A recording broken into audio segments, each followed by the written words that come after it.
Do you know what Islam is? It's a way. Medijska kontrola zapadnjaka dovela je do apsolutno pogrešnih stavova o islamu. Pa poslušaj istinu. Većina nemuslimana danas vodi islam na 3 ideje. 1 fanatizam, 2 terorizam i 3 poligamija. Vrlo malo njih zna da islam jednostavno znači potpuna predaja Bogu. Jedan od simptoma neupućenosti jeste i taj da većina ljudi misli da je Allah muslimanski Bog i da to ne podrazumijeva Boga kršćana i Jevreja. Iznenađenja su ogromna kada im se objasni da su čak i predislamski Arapi zvali Boga imenom Allah. Prvo nerazumijevanje, muslimani i Isus. Nerazumijevanje, muslimani mrze Isusa. Mnogi ljudi su iznenađeni kada saznaju da je od temelja islama da se vjeruje da je Isus jedan od najmoćnijih i najvažnijih Božjih poslanika. Niko ne može da bude musliman ukoliko ne vjeruje u čudesno rođenje Isusa, kao i u mnoga čudesa koja je mogao uraditi. Isus ili Isa je također spomenut u mnogim stihovima u Kur'anu i često je spominjan u kontekstu izuzetnog primjera i karaktera. Čak je i 19. poglavlje Kur'ana naslovljeno sa Merijem, to jest Marija. Od glavnih razlika između islama i kršćanstva jeste da muslimani ne vjeruju da je Isus Bog. 2. Islamski džihad. Nerazumijevanje, džihad znači boriti se i ubijati nedužne ljude u ime Boga. Pravo značenje arapske riječi džihad jeste borba. U islamu se ona koristi da se opiše trud na Božjem putu. Džihad jezikom, džihad djelima, džihad sabljom su samo neki od vrsta džihada i svi su oni na različitom stepenu vrijednosti. Još jedno od nerazumijevanja jeste da samo ako osoba umre u ratu, postaje šehid. Ovo je netačno. Istina je da šta god da neko učini u ime Allaha i što je ispravno, a zatim bude ubijen na tom putu, on je šehid. Osoba koja umri dok obavlja hodočašće u Meki, žena koja umri na porodu ili čak i ako neko pogine u saobraćajnoj nesreći dok je bio na putu za džamiju. Svi se oni smatraju šehidima. 3. Muslimani su divljaci. Nerazumijevanje, muslimani su divljaci i barbari u toku rata. Upravo suprotno.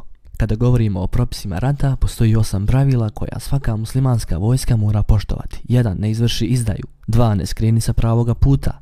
3. Ne maskiraj mrtvace. 4. Ne ubij dijete. 5. Ne ubij ženu. 6. Ne ubij staru osobu. 7. Ne ošteti ili pali drveća i biljke. 8. Ne uništavaj zgrade niti vjerske objekte.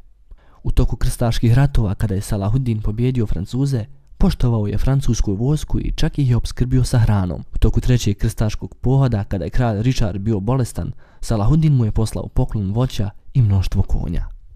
4. Prava žene. Nerazumijevanje, žene u islamu nemaju nikakva prava. Slika žene koja je pokrivena od glave do pete ili žene koja nema prava vrlo je poznata priča kada se govori o islamu. I pored toga što ima nekoliko zemalja na svijetu koje su jako stroge u pogledu žena, to ne znači da je to islamsko pravo. Mnogi od njih imaju kulturalne razlike koje se kose sa islamskim učenjem. Treba se znati da su žene prije islama bile korištene većinom samo za prostituciju i da nisu imale nikakvu nezavisnost. Rođenje djevojčice u porodici se smatralo poniženjem i potpuno je bilo nekontrolisano ubijanje ženske djece. Dolaskom islama, Kur'an je osudio takve radnje, a islam je povratio mnoga ljudska prava ženama. Muhammed a.s. je čak i rekao: najbolji od vas su oni koji su najbolji prema svojim ženama. Muslimanki je dozvoljeno da prihvati ili odbije bilo kog prosca kojeg ona hoće ili neće i također ima pravo da traži razvod.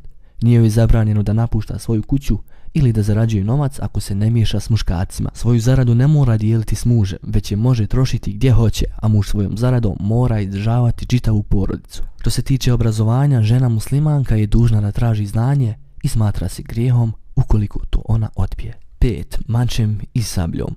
Nerazumijevanje, islam je širen mačem i sabljom. Historičarka Oleri tvrdi: historija je jasna u pogledu legende o tome da su muslimani prohujali svijetom i da su tjerali silom u islam one nacije koje su pokorili.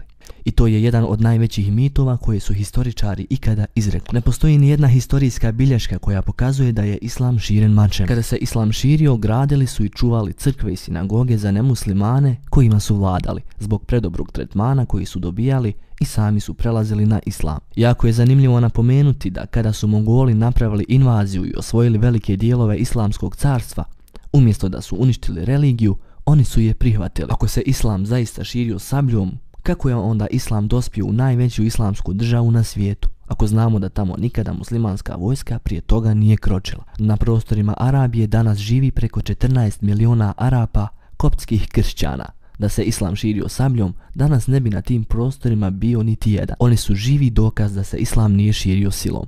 Jedan od mnogobrojnih dokaza za to je i Kur'an. U drugom poglavlju, ajet broj 256, Allah uzvišeni kaže: nema prisile u vjeru, pravi put se jasno razlikuje od zablude. Razmisli i sam prosudi. 6. Islamski terorizam. Nerazumijevanje, svi muslimani su teroristi. Ovo je do sada najveća pogreška u pogledu razumijevanja islama, nastala zbog stereotipa javne slike koju predstavljaju mediji. Kada neki nemusliman kršćanin ubija ili napadne civile ili neke objekte, mediji to naslovljavaju sa terorizam ili kriminal mržnje. Ali kada neki musliman napadne bilo koga, onda se to što prije deklariše kao islamski terorizam. Mnogi politički diktatori i zvaničnici ili ekstremističke grupe koriste ime islam kao strategiju kako bi privukli pažnju ljudi, čak i onda kada njihova učenja idu protiv učenja islama. Mediji također predstavljaju islam kao kult ili klub u koji ako se uključiš postaješ terorista i to postaje tvoja agenda. Međutim, u velikoj većini svijeta ljudi praktikuju islam u ispravnoj formi i slijedi ga kao životni put. Postoje mnogi ajeti u Kur'anu koji se protive ideji terorizma. Neki od tih stihova su: borite se na Allahovom putu protiv onih koji se bore protiv vas, ali ne prelazite granice, jer Allah ne voli one koji prelaze granice. Ovo u osnovi znači da se ne treba boriti osim u samoodbrani i čak ako tako radimo, ne prelaziti granice. Islamski pozdrav kojim se muslimani redovno pozdravljaju između sebe glasi: Esselamu alejkum, u prijevodu mir neka je sa vama. Ne postoji u islamu, bez obzira da li to bio Kur'an ili govor Muhammeda sallallahu alejhi ve sellem, a da promoviše ubijanje nedužnih civila. Nemoj vjerovati u sve što ti mediji kažu. Uzmi i čitaj sam za sebe. Pogledaj šta je to islam. Nemoj suditi o islamu prema onome što vidiš na televiziji ili pročitaš na internetu. Nemoj se bojati da čitaš.